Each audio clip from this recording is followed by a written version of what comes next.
कहानी उस घर की जहाँ बहू और बेटी को एक माना जाता था, लेकिन फिर अरे अंशिका बेटा, तू रसोई में क्यों घुसी रहती है? जा, रोटी मैं बना लूंगी। नहीं नहीं माँ जी, आप बैठिए, सारा खाना बन ही गया है। संध्या को बोल देती हूँ, खाना लगा देगी सबके लिए। सॉरी भाभी, मेरे पास फालतू कामों के लिए वक्त नहीं है। माँ मुझे पैसे दो, मुझे पार्लर जाना है। हाँ हाँ चली जाना, भाभी को भी ले जाना। वो भी जाने को बोल रही थी पार्लर, पर पहले ना मदद कर दे उसकी खाना लगाने में। माँ देखो, वो बहू है, उसे बहू ही रहने दो ना, इतना सर पे मत चढ़ाओ ना भाभी को। संध्या ज्यादा मत बोला कर, बहू और बेटी में कोई फर्क नहीं होता है। जा जाकर काम कर। नंद का माँ को भाभी से इस तरह प्यार करना बिल्कुल भी अच्छा नहीं लगता था। वो बार बार किसी न किसी तरह से माँ को भाभी के खिलाफ भड़काती, लेकिन कोई फायदा नहीं होता। एक रोज, अरे बेटा मयंक, जा बहू को कहीं घुमा कर ले आ, सारा दिन बस घर में काम ही करती रहती है।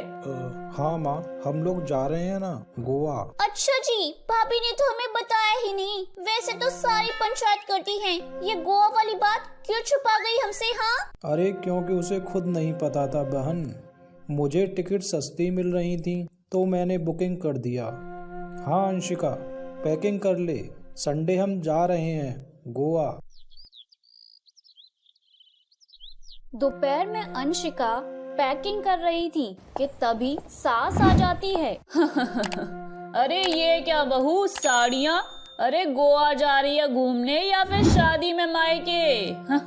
माँ जी, ऐसा कुछ है ही नहीं, समझ में ही नहीं आ रहा क्या रखूं मैं कपड़ों में। अरे तेरा और संध्या का साइज तो एक ही है ना, उससे कुछ मॉडर्न कपड़े ले ले, आकर लौटा देना। हाँ माँ जी, ये ठीक रहेगा।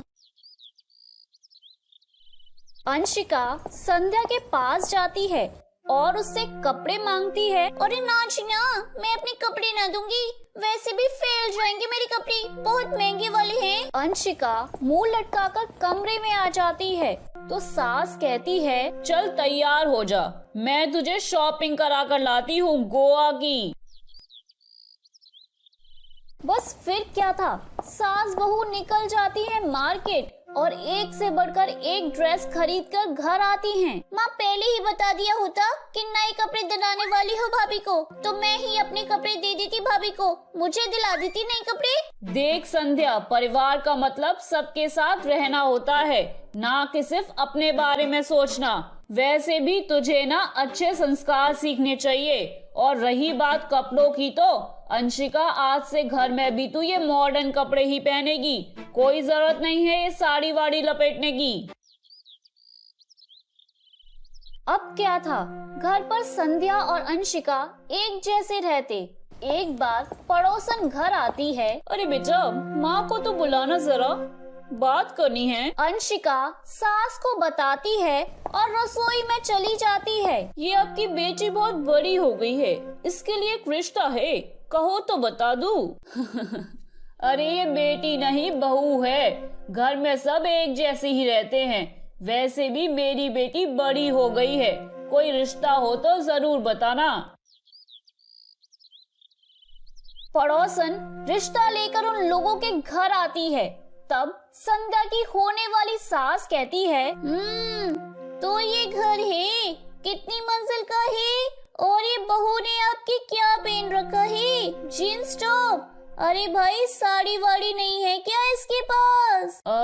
देखिए सर्दी है तो साड़ी में बहू कैसे मैनेज करती, वैसे पहनती है साड़ी भी। अरे देखिए, हम लोग ठहरे पैसे वाले लोग, कोई कमी नहीं है हम लोगों के पास पैसे की, बहुत पैसा है हमारे पास, जमीन, नौकर चाकर, कारोबार सब कुछ है, लेकिन घर में एक संस्कारी बहू चाहिए, समझ रही है ना? सास कुछ कहती कि संध्या बोल पड़ती है, हाय रे, नौकर चाकर से लेकर जमीन, कार, पैसा, हाँ हाँ मुझे रिश्ता मंजूर है मुझे। अरे रुक जा संध्या, मैं बात कर रही हूँ ना। अरे देखिए, हम लोगों के घर में इतनी आजादी नहीं मिलेगी। अरे हाँ कर देना माँ, हाँ कर दे जल्दी से। सास क्या करती, बेटी की शादी ऐसे घर में कर देती है जहाँ ना ही उनके विचार मिलते हैं और ना ही आचार। शादी के बाद एक रोज फोन पर, अरे संध्या बेटा, एक बार घर आ जा, बहुत दिल कर रहा है तुझे देखने का। माँ वो घर पर बहुत काम होता है, कैसे आऊँ, बड़ा घर है लेकिन आने जाने वालों की लाइन ही लगी रहती है। अरे बेटा, मैं तो जानती थी उस घर का हाल, लेकिन तू ही नहीं मान रही थी। माँ देख, हर घर का यही हाल है। तेरी बेटी को यहाँ घूंघट उठाने की परमिशन नहीं है और उधर भाभी स्कर्ट पहनकर घूम रही हैं। अरे बेटा, मुझे क्या पता था मेरी बेटी को ससुराल के नाम पर पिंजरा मिल जाएगा। अच्छा माँ, फोन रखती हूँ, सास को गरम गरम रोटी खिलानी है। तुम लोगों की तरह नहीं है कि एक रोटी बनाओ, एक सब्जी बनाओ, फिर सारा दिन फ्री होकर घूमो। सास फोन तो रख देती है लेकिन सोच में पड़ जाती है कि एक तरफ बेटी जिसे कोई आजादी ही नहीं, वहीं दूसरी तरफ बहू जिसे देखकर लगता ही नहीं कि उसकी शादी भी हुई है। अगली रोज, आकांक्षा, ओ आकांक्षा। हाँ माँ जी, क्या हुआ, कुछ चाहिए क्या आपको? मैं जिम जा रही थी। जिम के कपड़ों में बहू को देखकर सास को घूंघट में अपनी बेटी का ख्याल आता है। देख बहू, घर में बहू की तरह रहा कर, इतने टाइट कपड़े पहनकर जिम जाना पसंद नहीं है मुझे। जा जाकर रोटी बना। रोटी? माँ जी, अभी तो शाम के 6 बजे हैं, इस वक्त रोटी? अब क्या मेरे खाने पीने पर भी पहरा है? अरे जब मर्जी तब अपने घर में खा भी नहीं सकती क्या? बहू को अजीब लगता है, वो समझ नहीं पाती कि जो सास कल तक इतनी सपोर्टिव थी, उन्हें अचानक से क्या हो गया है। वो किचन में जाती है, गर्मा गर्म रोटी के साथ 2 तरह की सब्जी, रायता, सलाद सब लेकर सास के पास आती है। माँ जी, खाना। अरे इतना सारा खाना, राक्षस समझा है क्या मुझे? मैंने रोटी मांगी थी बस, गर्मा गर्म। पर माँ जी, रोटी खाती किससे आप? सब्जी तो बनानी ही थी ना। अरे तेरी बहस से तो मेरी भूख ही मर गई। जा जाकर काम कर, अंदर पूरी रसोई साफ कर। बहू अंदर चली जाती है। थोड़ी देर में संध्या घर आती है। अरे अंशिका, जल्दी से चाय ला, पकवान बना, मेरी बेटी आई है। अरे नहीं नहीं माँ, ड्राइवर बाहर खड़ा है, मैं तो घर का कोई सामान खरीदने के बहाने यहाँ आ गई हूँ, मुझे जाना होगा। अरे बेटा, पर इतने दिनों के बाद देख रही हूँ तुझे। अरे तू आ जाना 2-4 दिनों के लिए। हाँ आ जाऊंगी माँ, जब मेरी सास मरेगी तब। मैं तो रोज दुआ मांगती हूँ कि मेरी सास जल्दी से मर जाए तो अच्छा है। अच्छा माँ, मैं अब चलती हूँ। हे भगवान, कैसे कैसे दिन देखने पड़ रहे हैं मेरी बेटी को।